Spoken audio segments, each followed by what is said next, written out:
it's Epic Underworlds, and in today's video, I'm going to be teaching you guys how to play my homemade trading card game, Epic Underworlds TCG 2.0. The reason it's called 2.0 is because I had an edition before this, which looks something like this. It was basically more hand-drawn and simplistic, and I have since remastered that into this new game. This game is also not to be confused with my newest card game, Underworlds TCG. It's my second main card game that I work on. If you didn't know, I work on 2 main card games plus Epic Wars TCG. So yeah, a lot of card games, but I'm going to be showing you guys how to play. So first, there's 6 different types of cards. You have creatures, and I'm going to be going over the anatomy. So that little circle indicates what set it is. Now, yeah, we have that and this. So this says core set 2, but gray also stands for core set 2, and each set is a different color. I just like to do that because I think it looks good. Then that is the name of the creature art, that is the attack number, that's the point value. Basically, in Epic Underworlds, you build your deck based on points, and each card has a point value. The rarity, R stands for rare, U stands for uncommon, and C stands for common, and then E stands for epic rare. You can only have 1 epic rare card per deck. You can have 1 of any rare card, so I can have 1 Molten Spike Serpent and then another different rare card. You can have 2 of any uncommon card and 3 of any common card.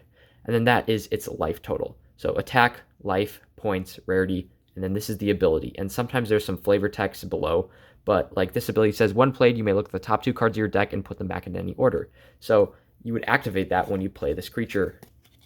Then you have the card number. That's simply for collectors, the artist, and then what set it is. Next is the spell cards. Again, the same layout. That's the set number, the name. That little box indicates that it's a spell card. A purple box means a spell card. That's the point value, rarity, and then the ability. So when you play it, its effect activates.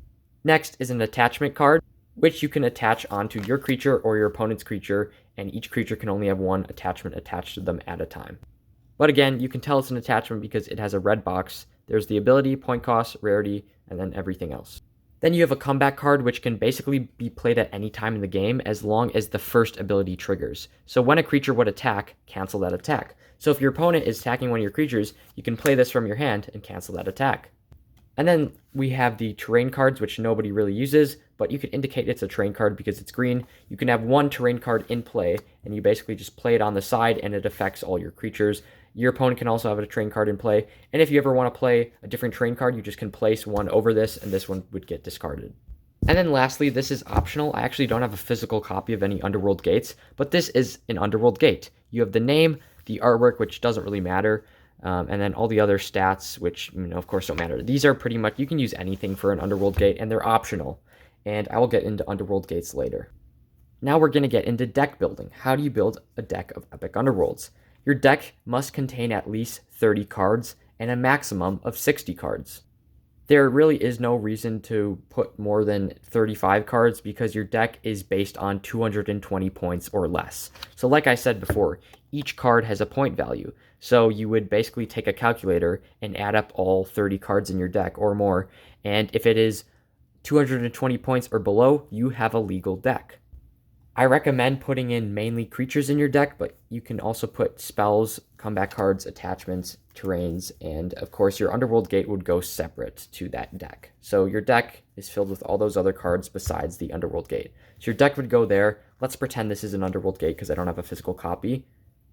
This is your discard pile. Whenever you play a spell or maybe an attachment and it gets used, you can put it in the discard pile, or whenever one of your creatures dies, you can put it in the discard pile.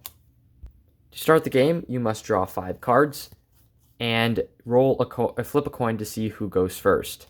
If it's the heads or tails that you called, you can choose to go first or second. Going first means you just draw your 5 cards and you can play up to 3 creatures.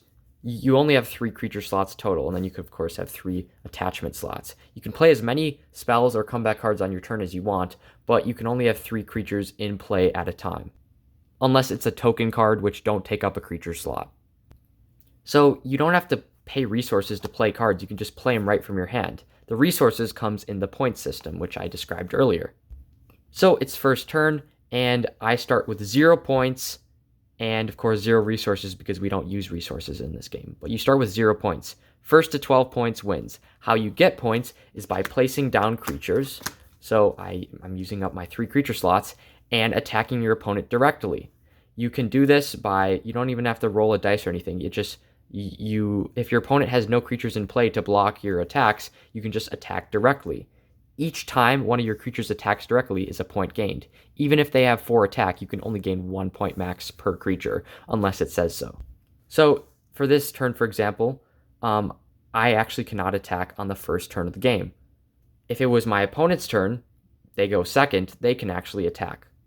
And going second basically means you still draw 5 cards, but you actually draw an extra because you're going second, so you get that 1 card draw for your turn. And going second, you can play creatures like I said, and you can actually attack, whereas going first, you cannot. So there's advantages and disadvantages to going first and second. Now let's go over combat. So how does combat work? So let's say I have my 2 Spike Serpents, and they are trying to take out a Gondo Gates, which my opponent has in play. My opponent's card has 5 life. Mechanized Spike Serpent and War-Torn Spike Serpent each have 4 attack.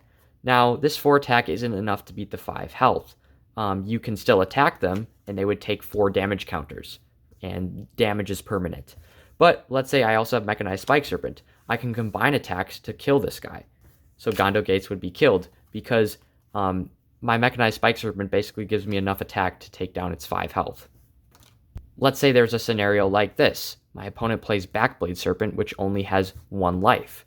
Well, my Mechanized Spike Serpent can attack and kill it, because it only has 1 life, and my guy has 4 attack, and then that allows me to attack directly for 1 point.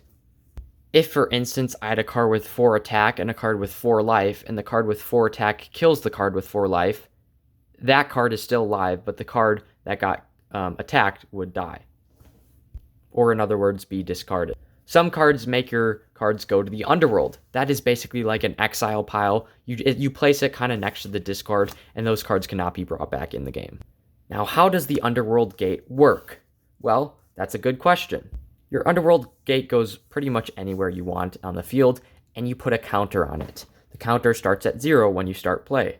Each time one of your creatures leaves play, whether it's killed by a creature or discarded from play by you or a card ability, it goes in the discard, and your Underworld Gate gains 1 point.